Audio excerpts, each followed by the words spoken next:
ಗುರುಜಿ, ಈಗ ಕ್ಷೇತ್ರ ಮಹಿಮೆಯ ಕುರಿತು ಮಾಹಿತಿಯನ್ನ ನೀಡೋ ಸಮಯ. ಖಂಡಿತ. ಎಲ್ಲ ವೀಕ್ಷಕರಿಗೆ ಸ್ವಾಗತ, ಸುಸ್ವಾಗತ. ಏನು ಮತ್ತೊಮ್ಮೆ ಸ್ವಾಗತ ಅನ್ಕೊಂಡ್ರೆ, ನಾವು ಇನ್ನೇನು ಬರ್ತಾ ಇದ್ದೀವಿ ವಾಪಸ್. ಹಳೆ ಗಂಡನಿಗೆ ಪಾದವೇ ಗತಿ ಅಂತ ನಮ್ಮ ಕರ್ಮಭೂಮಿಗೆ ಪುಣ್ಯಭೂಮಿಯಿಂದ ಟ್ರೈನಲ್ಲಿ ವಾಪಸ್. ಆ ಟ್ರೈನಲ್ಲಿ ವಾಪಸ್ ಬರಬೇಕಾದ್ರೆ ಎಷ್ಟು ದಿವಸಗಳಾಗೋಯ್ತೋ? 2.5 ದಿವಸ ಪ್ರಯಾಣ ಕಾಶಿಯತ್ತಿಗೆ, ಕಾಶಿಯಿಂದ ಮತ್ತೆ ವಾಪಸ್ 2.5 ದಿವಸ ಈ ಕಡೆಗೆ, 1 ವಾರ ಟ್ರೈನ್ನಲ್ಲೇ ಕಳೆದೋಯ್ತು. ಈ ಟ್ರೈನೆಲ್ಲ ಗಬ್ಬುಗಳು ರಾಮ ಕೃಷ್ಣ ಏನು ಕ್ಲೀನಾಗೇ ಇಟ್ಕೊಳ್ಳಲ್ಲಪ್ಪ. ಆ ದರಿದ್ರದವರು ಜನಗಳು ಸ್ನಾನ ಮಾಡ್ತಾರೆ, ಲೆಟ್ರಿನ್ ಬಾತ್ರೂಮಲ್ಲೇ ಒಂದು ಹಲಗೆ ಹಾಕೊಂಡು ಸ್ನಾನ ಮಾಡ್ಕೊಂಬಿಡೋದು. ಏನು ಇವ್ರು ಸ್ನಾನ ಮಾಡಿದರೆ ಏನು ಗಂಟೆನ ಹೋಗ್ತಿತ್ತಾ? ಹಾಗೆ ನಾವುಗಳು ಯಾತ್ರೆಯಲ್ಲಿ ಮಾಡ್ತಾ ಇರ್ತಕ್ಕಂಥವ್ರು ವಾಪಸ್ ಬಂದರೆ ಸಾಕಪ್ಪ. ಬಂದ ಮೇಲೆ ಊರಿಂದ ಕಪ್ಪಗಾಗೋಗಿರ್ತೀವಿ. ಆ ಬಿಸಿಲಲ್ಲಿ ಓಡಾಡಿ ಮಾಡಿ ಎಲ್ಲ ಸ್ವಲ್ಪ ಮಟ್ಟಿಗೆ ಇಲ್ಲಿ ಚೇಂಜಸ್. ಮತ್ತು ವಾಪಸ್ ಬಂದು ಏನು ಬ್ರಷ್ ಆಗಿ ಉಜ್ಜಿದ್ದೆ ಬೆಳ್ಳಗಾಗೋಣ ಅನ್ನೋ ಥರ ಕೆಲವ್ರಿಗೆಲ್ಲ. ನೋಡಿ, ಜೀವನದಲ್ಲಿ ಒಂದೊಂದು ಕರ್ಮವನ್ನು ಕಳ್ಕೋಬೇಕಾದ್ರೆ ಒಂದೊಂದು ಕರ್ಮವನ್ನು ಕಟ್ಕೋಬೇಕು ಅಂತ ಹೇಳ್ತೀವಿ. ನೋಡಿ, ಆ ಕಡೆ ಹೋಗಿ ಪಿತೃಕರ್ಮಗಳನ್ನು ಕಳ್ಕೊಳಕ್ಕೆ ಹೋದಾಗ ದೇಹದಲ್ಲಿ ಏನಾಗುತ್ತೆ? ಚರ್ಮಗಳನ್ನು ಒಂದು ಪರಿವರ್ತನಾ ಸ್ವರೂಪಕ್ಕೆ ಕರ್ಮವನ್ನು ಶನೇಶ್ವರನ ಕಟ್ಕೊಂಡ್ಬಂದಿರ್ತೀವಿ. ಅದಕ್ಕೆ ಶನೇಶ್ವರ ಉನ್ನತ ಸ್ಥಾನೋ ಸ್ಥಿತಿ ಅಂತ. ಉನ್ನತ ಸ್ಥಾನವನ್ನು ಬೇಕು ಅಂದಾಗ ಕರ್ಮವನ್ನು ಕಳೆದು ಪರಿವರ್ತನಾ ಸ್ವರೂಪಕ್ಕೆ ಅವನ್ನ ಸ್ಥಾನಮಾನಗಳನ್ನು ಗೌರವನ ಘನತೆಯನ್ನು ತಗೊಬರ್ತೀವಿ. ಶನೇಶ್ವರ ಕೊಟ್ಟಿದ್ದು ಬಹಳ ಮುಖ್ಯವಾಗಿರ್ತಕ್ಕಂಥದ್ದು, ಬಹಳ ವಿಶೇಷವಾಗಿರ್ತಕ್ಕಂಥದ್ದು. ನೋಡಿ, ಒಂದು ಹೇಳ್ತೀನಿ, ಶನೇಶ್ವರನಿಗೆ 2 ಹೆಂಡ್ತಿರು ಅಲ್ವಾ? ಆ 2 ಹೆಂಡತಿಯರು ಇರತಕ್ಕಂಥ ಸೌಭಾಗ್ಯನೋ ಅದೇ ವಿಶೇಷವಾಗಿರ್ತಕ್ಕಂಥ 2 ಗಂಡು ಮಕ್ಕಳು. ಈ 2 ಹೆಂಡತಿಯರು 2 ಗಂಡು ಮಕ್ಕಳ ಜೊತೆಗೆ ನಾವೇನು ಹೇಳ್ತೀವಿ? ಮಂದ ಮಾಂಧಿ ಅಂತಕ್ಕಂಥ ಒಂದು ಮಗ, ಮಂದ ಅನ್ನೋ ಒಬ್ಬಳು ಹೆಂಡತಿ. ಸೊ ಈ ರೀತಿಯಾಗಿರ್ತಕ್ಕಂಥ ವಿಚಾರ. ನೀಲ ಅಂತಕ್ಕಂಥ ಒಂದು ಹೆಂಡತಿ, ಅಲ್ಲಿ ಗುಳಿಕಾ ಅಂತ ಒಂದು ಮಗ. ಈ ರೀತಿಯಾಗಿರ್ತಕ್ಕಂಥ ಶನೇಶ್ವರನಿಗೆ 2 ಹೆಂಡತಿರೋ 2 ಗಂಡು ಮಕ್ಕಳು. ಇವರಿಬ್ಬರು ಆ ಗುಳಿಕ ಕಾಲ ಅಂತ ಏನು ನೋಡ್ತೀವಿ, ಮಾಂದಿ ಅಂತ ಏನು ಓದ್ತೀವಿ, ಮಂದ ಆಗಿರ್ತಕ್ಕಂಥ ಗ್ರಹಗತಿಗಳು ನೋಡ್ತೀವಿ, ನೀಲವರ್ಣ. ಅದಕ್ಕೆ ಶನಿ ಸಂತೋಷವಾಗಿದ್ದಾಗ ನೀಲ ಆಗಿರ್ತಾನಂತೆ, ಕಪ್ಪಾಗಿದ್ದಾಗ ದುಃಖನಾಗಿರ್ತಾನಂತೆ. ಆವಾಗ ನಾವು ಭಯವಾಗಿ ಹುಷಾರಾಗಿ. ಅದಕ್ಕೆ ನಾನು ನಿಮ್ಗೆ ಏನು ಹೇಳ್ತೀನಿ, ಕಪ್ಪು ನೀಲಿ ಕೆಂಪು ಬಟ್ಟೆಗಳನ್ನೇ ಹಾಕೋಬೇಡಿ ಅಂತ ಮೊದಲೇ ಹೇಳ್ಬಿಟ್ಟಿರ್ತೀವಿ. ಹಾಗೆ ಜೀವನದಲ್ಲಿ ಪ್ರತಿಯೊಬ್ಬನಿಗೂ ಶನಿ ಇದ್ರೇನೆ ಕೇತು ಜೊತೆ ಟ್ರೈನಲ್ಲಿ ಪ್ರಯಾಣ. ಕೆಲವ್ರಿಗೆಲ್ಲ ನೋಡಿ, ಜಲ್ಮದಲ್ಲಿ ಯಾವ ಕಾಲಕ್ಕೂ ಟ್ರೈನೇ ಹತ್ತಿಲ್ಲ ಅಂತಾರೆ. ಕಂಬಿ ಪೂರ್ತಿಯಾಗಿ ಟ್ರೈನು, ಕಬ್ಬಿಣದ್ದೇ ಬಾಕ್ಸು ಡಬ್ಬ ಟ್ರೈನು ಹೋಗ್ತಾ ಇರತಕ್ಕಂಥ ವಿಚಾರ. ಬರೋದು ಯಾತ್ರೆ. ಕೇತು ಜೊತೆ ಶನಿ ಇದ್ರೇನೆ ಅಥವಾ ಶನಿ ಪಕ್ಕದಲ್ಲೇ ಕೇತು ಇದ್ರೇನೆ ನಿಮಗೆ ಟ್ರೈನಿನ ಪ್ರಯಾಣ ಹೆಚ್ಚು. ಕೆಲವರಿಗೆ ಯಾವತ್ತೂ ಇರೋದೇ ಇಲ್ಲ ಅಂದರೆ ಶನಿ ಅಥವಾ ಕೇತು ಯಾವ ಕಾಲಕ್ಕೂ ಒಳ್ಳೆ ಸ್ಥಾನದಲ್ಲಿ ಇಲ್ಲದೆ ಇದ್ದ ಪಕ್ಷದಲ್ಲಿ ಟ್ರೈನ್ ಹತ್ತೋದೇ ಇಲ್ಲ. ಯಾವುದಾದ್ರು ದಶೆಯಲ್ಲಿ ಒಂದು ಸಲ ಕೇತು ಬಂದರೆ ಒಂದು ಪ್ರಯಾಣ. ರಾಹು ಕರ್ಕೊಂಡು ಹೋಗಿ ಬರ್ತಾನೆ. ಇವತ್ತೇನೆ ಫಸ್ಟ್ ಟೈಮ್ ನಾವು ಟ್ರೈನ್ ಹತ್ತಿದ್ದು ಹಬ್ಬ ಅಂದ್ಕೊಂಡು ಬರ್ತಾರೆ. ಇನ್ನೊಂದಷ್ಟು ಜನಕ್ಕೆ ವ್ಯಾಮೋಹ, ಟ್ರೈನ್ ಅಂದರೆ ಹೇಗೆ ಅಂತ. ಜೀವನದಲ್ಲಿ ರೈಲ್ ಬಿಡ್ತಾ ಇರ್ತಾರೆ ಭಾಳ ಜನ. ಅದಕ್ಕೋಸ್ಕರ ಇಂಥವ್ರಿಗೆ ಏನೂ ಮಾಡೋಕ್ಕಾಗಲ್ಲ. ಈ ಕಡೆ ಕಂಬಿ ಇಲ್ದೇ ಬಿಡ್ತಾ ಇದ್ದಾಗ ಏನು ಮಾಡೋಕ್ಕಾಗತ್ತೆ? ಅದಕ್ಕೆ ಹೇಳೋದು, ಜೀವನ ಪರ್ಯಂತ ನಾವುಗಳು ಆ ಟ್ರೈನ್ ಹೋಗೋದಕ್ಕಿಂತ ಈ ಟ್ರೈನ್ ಬಿಡೋದೇ ಬಹಳ ಕಷ್ಟವಾಗುತ್ತೆ. ಅದಕ್ಕೆ ಒಳ್ಳೆ ಕಾರಣಕ್ಕೆ ನಿಜ ಹೇಳೋಕ್ಕೆ ಸುಳ್ಳು ಹೇಳೋಕ್ಕೆ ಅಭ್ಯಾಸ. ನೋಡಿ, 100 ಸುಳ್ಳು ಹೇಳಿ ಒಂದು ಮದುವೆ ಮಾಡಿ ಏನೋರು ಈಗ ಬರೀ ಸುಳ್ಳು ಹೇಳೇ ಮದುವೆ ಮಾಡೋರು. ಅದಕ್ಕೋಸ್ಕರ 100 ಏನು ಬಂತು, 1000 ಸುಳ್ಳು ಹೇಳ್ಬಿಟ್ಟು ಮದುವೆ ಕಟ್ಬಿಡ್ತಾರೆ. ಆ ಕಡೆ ಗಂಡು ಹಳ್ಳಕ್ಕೆ ಬೀಳ್ತಾನೋ ಹೆಣ್ಣು ಹಳ್ಳಕ್ಕೆ ಬೀಳ್ತಾರೋ ಗೊತ್ತಿಲ್ಲ. ಜಾತಕಗಳು ಬದಲಾಯಿಸ್ಬಿಡ್ತಾರೆ, ಜಾತಕಗಳು ಹೇಳ್ತಾರೋ ಬಿಡ್ತಾರೋ. ಇಷ್ಟೆಲ್ಲ ಕಷ್ಟಗಳಿರೋಕ್ಕೆ ಪರಿಹಾರ ಏನು? ನಾವು ಯಾತ್ರೆಯಿಂದ ವಾಪಸ್ ಬರ್ತಾ ಇದ್ದೀವಿ ರಾಮೇಶ್ವರಕ್ಕೆ. ರಾಮೇಶ್ವರ ಕಥೆ ಎಲ್ಲ ಹೇಳಿದ್ದೀನಿ. ಆದರೂ ಸಹ ಒಂದು ಕ್ಷೇತ್ರದ ಮಧ್ಯಭಾಗಕ್ಕೆ ನಾವು ಹೋಗಲೇಬೇಕು. ಅಲ್ಲಿ ಹೋದಾಗಲೇ ರಾಮೇಶ್ವರ ಯಾತ್ರೆ ಪೂರ್ಣವಾಗೋದು. ಈಗ ಮಾತಾಡ್ತಾ ಇದ್ದ ಮದುವೆ ವಿಚಾರಗಳು ಏನಿತ್ತು, ಜಾತಕಗಳು ಸುಳ್ಳು ಹೇಳೋದು ನಿಜ ಹೇಳೋದು ಅಥವಾ ಯಾವ ಕಾಲಕ್ಕೂ ಈ ರೀತಿಯಾದ ಮದುವೆಗಳನ್ನು ವ್ಯಾವಹಾರಿಕವಾಗಿ ಏಜೆಂಟ್ಸ್ ಮಧ್ಯವರ್ತಿಕರು ಆ ಕಡೆನೂ ತಗೋ ಈ ಕಡೆನೂ ತಗೋ, ಇದಕ್ಕೆಲ್ಲ ಏನು ಮಾಡಬೇಕು ಗೊತ್ತಾ? ಫಸ್ಟ್ ನಾವು ದೇವತೆಗಳನ್ನು ಸ್ವಾಗತ ಮಾಡೋಣ. ಯಾತ್ರೆ ಯಾಕಂದರೆ ಕ್ಷೇತ್ರ ಮಹಿಮೆ ನೋಡಿ, ಆ ಮಹಿಮೆ ತಿಳಿಸ್ಕೊಡ್ಬೇಕು ಅಂದರೆ ಮೊದಲು ದೇವರ ದರ್ಶನ, ಆಮೇಲೆ ಮಹಿಮೆ. ಬನ್ನಿ ದೇವರನ್ನು ಸ್ವಾಗತಿಸೋಣ.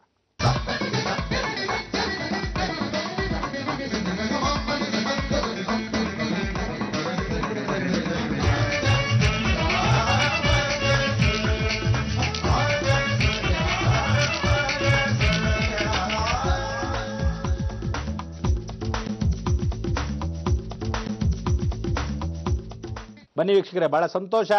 ಈಗ ಮತ್ತೆ ವಾಪಸ್ ಬಂದಿರೋದಕ್ಕೆ ತಮ್ಮೆಲ್ಲರಿಗೂ ಭಗವಂತನ ಕೃಪಾ ಕಟಾಕ್ಷ. ತಿರು ಇಡೈ ಮರದೂರ್ ಅಂದರೆ ಬಹಳ ವಿಶೇಷವಾಗಿರ್ತಕ್ಕಂಥ ಈ ತಿರು ಇಡೈ ಮರದೂರ್ ಅಂದರೆ ರಾಮೇಶ್ವರಕ್ಕೂ ಕಾಶಿಗಿರ್ತಕ್ಕಂಥ ನಂಟು, ಧಾರಾಸುರಂ ಅಂತ. ಅಸುರಗಳು ಬಹಳಷ್ಟು ತಿರು ಇಡೈ ಮರದೂರ್ ಅಂದರೆ, ಇಡೈ ಅಂದರೆ ಮಧ್ಯ ಗ್ಯಾಪಲ್ಲಿ ನಾವು ಈ ಕ್ಷೇತ್ರಕ್ಕೆ ಹೋಗದಿದ್ದರೆ ರಾಮೇಶ್ವರ ಯಾತ್ರೆ ಪೂರ್ಣವಾಗಲ್ಲ. ದಕ್ಷಿಣಕ್ಕೆ ವಾಪಸ್ ಬಂದಾಗ ನಮ್ಮಲ್ಲಿ ಏನು ಹೇಳ್ತೀವಿ, ಮಧ್ಯಬಿಂದು ಅಂತ ಕರಿತೀವಿ. ನೋಡಿ, ಆದಿ ಅಂತ್ಯ ಮಧ್ಯದಲ್ಲಿ ನಾವು ಆ ವಿಷ್ಣು ಪಾದ ಅಂದಾಗ ಪಿಂಡಾಂತರವನ್ನು ಇಟ್ಟಾಗ ಮೊದಲನೇ ಪಿಂಡ, ಎರಡನೇ ಪಿಂಡ, ಮೂರನೇ ಪಿಂಡ ಅಂತ ಹೇಳ್ತೀವಿ. ಅದನ್ನು ಎಲ್ಲಿಟ್ವಿ? ಕಾಶಿ ಕ್ಷೇತ್ರದಲ್ಲಿ ಇಟ್ವಿ.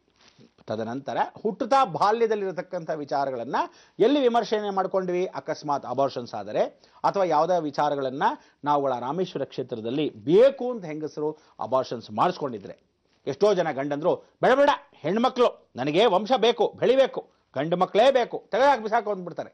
ಏನು ಇವ್ರು ತಾತನ ಮನೆ ಗಂಟು, ಬೇಕಾದಾಗ ಬೇಕು, ಬೇಡದಾಗ ಬಿಸಾಕು ಅನ್ನೋಕ್ಕೆ ಏನು ಆಟದ ಬೊಂಬೆಗಳು ಅನ್ಕೊಂಡಿದ್ದೀರಾ? ಇನ್ನೊಂದು ಸಲ ಹೇಳ್ತಾ ಇದ್ದೀನಿ, ಯಾವುದೇ ಕಾರಣಕ್ಕೂ ಅತ್ತೆ ಆಗಲಿ ಗಂಡ ಎಂದರಾಗಲಿ ಯಾವ ಕಾಲಕ್ಕೂ ಹೆಣ್ಣು ಮಕ್ಕಳು ಅದೇನು ಬ್ಯಾಗು ಇವತ್ತು ಬೇಕು ತರಕಾರಿ ನಾಳೆ ಬೆಳಗ್ಗೆ ಬೇಡ ಅನ್ನೋಕ್ಕೆ ಬಿಸಾಕಕ್ಕೆ ಎಷ್ಟು ಕಷ್ಟ ಅನ್ನೋದು ನಿಮಗೆ ಜೀವನದಲ್ಲಿ ಗೊತ್ತಾ? ಒಂದು ಹೆಣ್ಣು ಗರ್ಭಿಣಿ ಆಗಬೇಕು ಅಂದರೆ ಎಷ್ಟು ಕಷ್ಟಪಡ್ತಾಳೆ, ಎಷ್ಟು ಜನ್ಮದ ಕರ್ಮವನ್ನು ಕೊಟ್ಕೊಂಡಿರ್ತಾಳೆ. 9 ತಿಂಗಳು ಹೊತ್ತಾ ಇರತಕ್ಕಂಥ ಆ ಗರ್ಭಧಾರಣೆಯನ್ನು ಮಾಡ್ಕೊಳ್ಳೋದು ಎಷ್ಟು ಕಷ್ಟ. ಸುಮ್ಮನೆ ಆಯ್ತಾ? ಯಾರ್ದೋ ಪರಿವರ್ತನಾ ಸ್ವರೂಪಕ್ಕೆ ಬರತಕ್ಕಂಥ ವಿಚಾರಕ್ಕೆ ಆ ಕರ್ಮ ಪಿಂಡವನ್ನು ಹೊತ್ಕೊಂಡಿರ್ತಾಳೆ. ಅದಕ್ಕೆ ಅಂಥ ಒಂದು ನಾರೀ ಶಿಖಾಮಣಿಗೆ ವಿಶೇಷವಾಗಿರ್ತಕ್ಕಂಥ ಔಪಾಸನೆಯನ್ನು ಇಲ್ಲಿ ತಿರುಇಡೆಮರದೂರು ಕ್ಷೇತ್ರದಲ್ಲಿ ಪುಣ್ಯವನ್ನು ಪಡೆಯತಕ್ಕಂಥದ್ದು. ನಮ್ಮ ಜೀವನದಲ್ಲಿ ಅಕಸ್ಮಾತ್ ಹುಟ್ಟುತ್ತಾ ಇದ್ದಾಗ ಅಬಾರ್ಷನ್ಸು ಅಥವಾ ಸತ್ತ ಮೇಲೆ ಪಿಂಡಾಂತರಕ್ಕೂ ಮಧ್ಯದಲ್ಲಿ ಜೀವನ ನಡಿಬೇಕಲ್ಲ, ಅದಕ್ಕೋಸ್ಕರ ಎಷ್ಟೋ ಜನಕ್ಕೆ ತಮಗೇ ತಾವು ಪಿಂಡಗಳನ್ನು ಇಟ್ಕೊಂಡಿರತಕ್ಕಂಥ ವಿಚಾರಗಳನ್ನು ತಿಳಿಸ್ಕೊಟ್ಟಿದ್ದೀನಿ. ಇಂಥದ್ರಲ್ಲಿ ಈ ತಿರುಇಡೆಮರದೂರಲ್ಲಿ ಮಹಾಕ್ಷೇತ್ರ. ಅದಕ್ಕೆ ನೀವು ಏನು ಮಾಡಬೇಕು? ನೇರವಾಗಿ ಕಾಶಿಯಿಂದ ನಾವು ವಾಪಸ್ ರಾಮೇಶ್ವರಕ್ಕೆ ಹೋಗಬಾರ್ದು, ನಿಮ್ಮ ಮನೆಗೆ ಹೋಗಿ ಹಿಂದೆ. ನಿಮ್ಮ ಮನೆಗೆ ಹೋದಾಗ ಆ ಕ್ಷೇತ್ರದಿಂದ ಕರೆಕ್ಟಾಗಿ ನಾವು ಯಾವ ಕಾಲಕ್ಕೂ ಹೊರಭಾಗದಲ್ಲಿ ಎಲ್ಲೂ ಹೋಗಬಾರ್ದು. 16 ದಿವಸಗಳ ಕಾಲದಲ್ಲಿ ಕನಿಷ್ಠ ಪಕ್ಷ ಮನೆಯಲ್ಲೇ ಇದ್ದು ಬಿಡಬೇಕು. ತದನಂತರ ರಾಮೇಶ್ವರ ಯಾತ್ರೆಗೆ ಹೋಗಬೇಕು. ಈ 16 ದಿವಸದಲ್ಲಿ ಬರ್ತಕ್ಕಂಥ ಸ್ವಪ್ನಗಳು ಪರಿವರ್ತನೆ ಆಗಬೇಕು ಖಂಡಿತ. ಆದರೆ ರಾಮೇಶ್ವರಕ್ಕೆ ಮತ್ತೆ ಹೋಗೋಕ್ಕೆ ಮೊದಲು ನಾವೆಲ್ಲಿ ಹೋಗಬೇಕು? ತಿರುಇಡೆಮರದೂರು.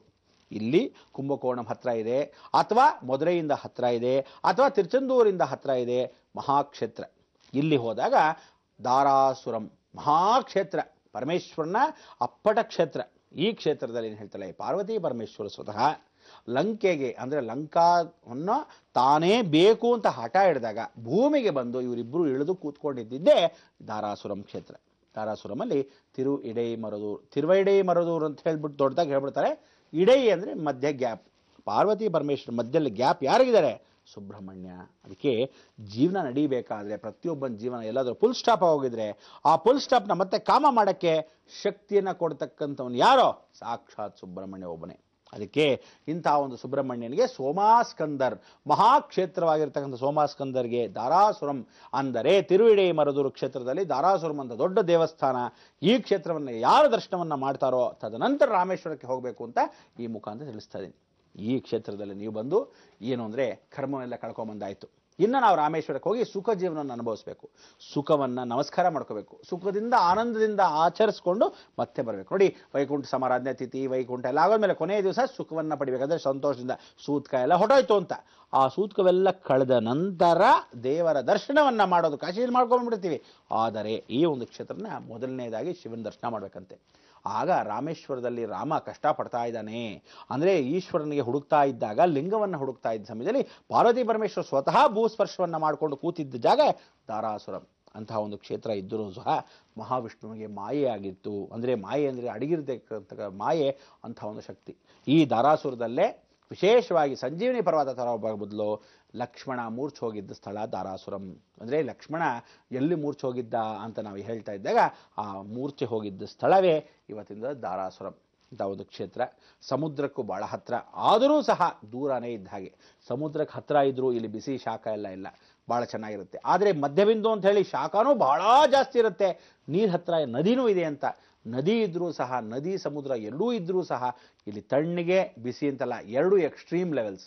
ಅದಕ್ಕೆ ಈ ಕ್ಷೇತ್ರದಲ್ಲಿ ದೇವಸ್ಥಾನ ಎಷ್ಟು ಶುಚಿರ್ಭೂತ ಇದೆ ಅಂದರೆ ನೀವು ಒಳಗೆ ಹೋಗಿ ದರ್ಶನವನ್ನು ಮಾಡಿದ್ರೆ ಯಾವ ಕಾಲಕ್ಕೂ ಯಾವ ಒಂದು ಹಳೆಯ ದೇವಸ್ಥಾನದ ವಾತಾವರಣ ವಾಸನೆಗಳು ಬರುತ್ತಲ್ಲ, ಬಾವಲಿಗಳು. ಏಕೆಂದರೆ ನೀರಿನಂಶ ಜಾಸ್ತಿ, ಮಾಯಿಶ್ಚರ್. ಇಲ್ಲಿ ಬಿಸಿ ಶಾಖ ಜಾಸ್ತಿ ಇರೋದ್ರಿಂದ ಕಲ್ಲುಗಳಿಂದ ಒಂದು ವಾಸನೆಯೂ ಬರೆದಿದ್ದ ಹಾಗೆ ಎಷ್ಟೋ ಯುಗದಿಂದ ಕಾಪಾಡ್ಕೊಂಬಂದಿರೋ ಮಹಾಕ್ಷೇತ್ರ. ಅದಕ್ಕೆ ಇಂಥ ಒಂದು ಕ್ಷೇತ್ರ ದರ್ಶನಕ್ಕೆ ದಾರಾಸುರಂಗೆ ಹೋಗಿ ಸ್ಮರಣೆ ಮಾಡ್ಕೋಬೇಕು.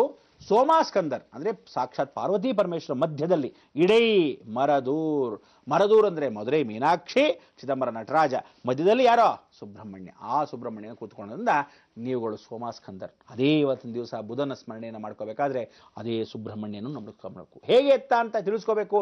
ಕ್ಷೇತ್ರ ಮಹಿಮೆಯಲ್ಲೇ ಎಷ್ಟ ವಿಚಾರಗಳು. ಆದರೆ ರಾಮೇಶ್ವರಕ್ಕೆ ಬಂದು ಕಾಶಿ ಸಮಾರಾಧನೆ ಬೇರೆ ಮಾಡಬೇಕು. ಅದನ್ನ ತಿಳಿಸ್ಕೊಡ್ತೀನಿ, ಯೋಚನೆ ಮಾಡಬೇಡಿ. ಯಾಕೆಂದರೆ ಕಾಶಿ ಸಮಾರಾಧನೆ ಮಾಡದೇ ಇದ್ದರೆ ರಾಮೇಶ್ವರ ಕಾಶಿ ಯಾತ್ರೆ ಪರಿಪೂರ್ಣವಾಗೋಲ್ಲ. ಮಂಗಳಕ್ಷಿತವಾಗಿರ್ತಕ್ಕಂಥ ಕೊನೆಯ ದಿನಗಳಲ್ಲಿ ಅಕೌಂಟ್ ಕ್ಲೋಸ್ ಆದಾಗ ರಾಮೇಶ್ವರ ಕಾಶಿ ಯಾತ್ರೆ ಆದರೂ ನಾವು ಅಕೌಂಟ್ ಕ್ಲೋಸ್ ಮಾಡಬೇಡ್ವಾ? ಆದ್ದರಿಂದ ನೀವು ಏನು ಮಾಡಬೇಕು ಗೊತ್ತೇ ಇದೆ, ಬೇಡ ಮಾಡಿ.